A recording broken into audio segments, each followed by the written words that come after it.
this. Now, you may remember earlier this year we told you about an 81-metre-long depiction of D-Day knitted and crocheted to mark the 80th anniversary of the Normandy landings. Yes, named The Longest Yarn, a play on the film The Longest Day. It features dozens of scenes from soldiers marching through Weymouth to board landing craft to General Eisenhower at his Hampshire HQ. You can see just some of us in the screens behind us, but now the whole thing is going on display in Aldershot as the nation prepares to commemorate those who've fallen in war. Joe Campbell reports.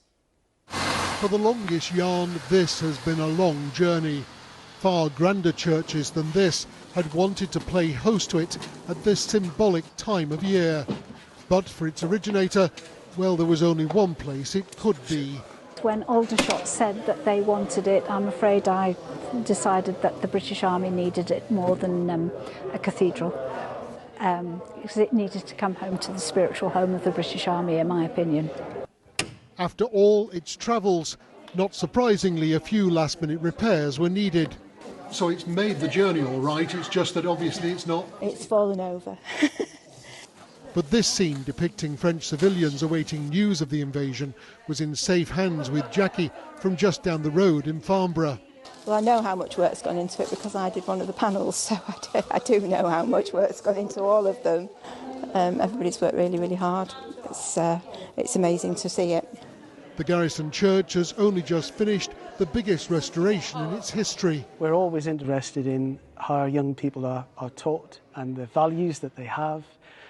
And something like this is a great opportunity to get them to engage with remembrance.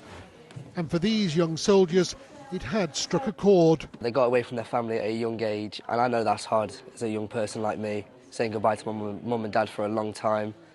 But with them, like years ago, saying goodbye to their family, because they were going to war, they won't have no contact with them until after.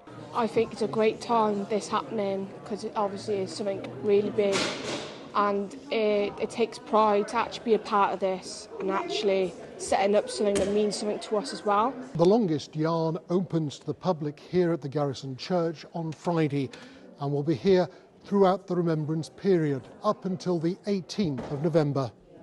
Joe Campbell, BBC South Today, Aldershot. Well, that's been a huge attraction elsewhere in the country. I'm sure it'll bring the crowds to Aldershot.